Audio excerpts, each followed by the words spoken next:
जय भीम, नमो बुद्धाय साथियों।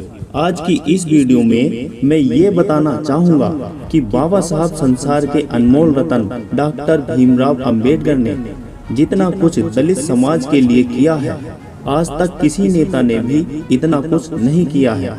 और देखिए, महिलाएं जो आत्मसम्मान से जी रही हैं, स्वतंत्रता के साथ जी रही हैं, ये सिर्फ और सिर्फ बाबा साहब की ही बदौलत है। नहीं तो संविधान से पहले काफी इतिहास उठाकर देखना कि महिलाओं की क्या स्थिति थी। महिलाएं सिर्फ भोग विलास के लिए वस्तु बनकर रह गई थी, इससे ज्यादा उनकी कोई हैसियत नहीं थी। लेकिन जब बाबा साहब ने संविधान लागू किया और संविधान बनकर लागू हुआ, तो बाबा साहब ने महिलाओं के दुख दर्द और चीख को उन्होंने महसूस किया और संविधान के द्वारा महिलाओं को सारे हक और अधिकार दिलाए। दोस्तों, बाबा साहब ने महिलाओं को हिंदू कोड बिल दिया और हिंदू कोड बिल में बाबा साहब ने अपनी 4 मुख्य मांगे रखी थी। पहली, तलाक का अधिकार। दूसरी, पिता की संपत्ति में अधिकार। तीसरी, गोद लेने का अधिकार।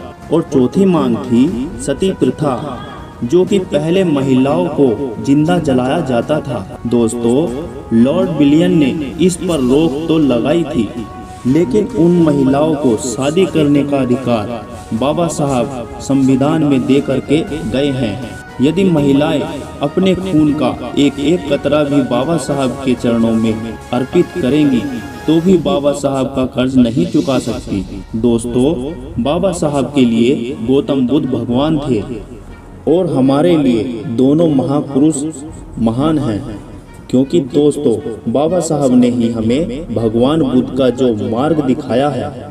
यदि भारत की महिलाएं अंधविश्वास को छोड़कर बाबा साहब की बताई 22 प्रतिज्ञा पर चलेंगी, तो दुनिया की कोई ऐसी ताकत नहीं जो महिलाओं को रोक सके।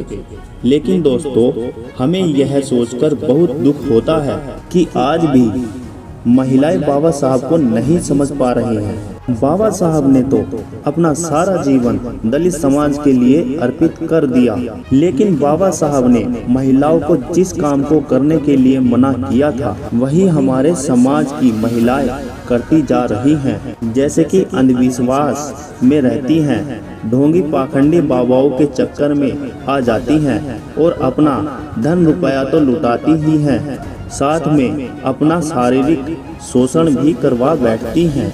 आज के समय में जितने ये बाबा पाखंडी हैं, सब जेल की सलाखों में सजा काट रहे हैं। इसका क्या कारण है? यदि इनमें शक्ति होती तो पहले ये पाखंडी बाबा अपना बचाव करते। और दोस्तों, बाबा साहब का कहना था कि समाज के प्रत्येक वर्ग को शिक्षा का समान अधिकार है। नारी शिक्षा पुरुष शिक्षा से भी अधिक महत्वपूर्ण है। बाबा साहब ये बात समझते थे कि महिलाओं की स्थिति सिर्फ ऊपर से उपदेश देकर नहीं सुधरने वाली, उनके लिए कानूनी व्यवस्था करनी होगी। और दोस्तों, हिंदू कोड बिल महिला सशक्तिकरण का असली आविष्कार है, जिसकी वजह से भारत में महिला स्वतंत्रता के साथ जी रही है और पढ़ लिखकर बाबा साहब को सम्मान दे रही हैं। दोस्तों, आपको यह जानकारी कैसी लगी कमेंट करके बताएं और वीडियो को लाइक शेयर करें और चैनल को सब्सक्राइब करना ना भूलें। धन्यवाद।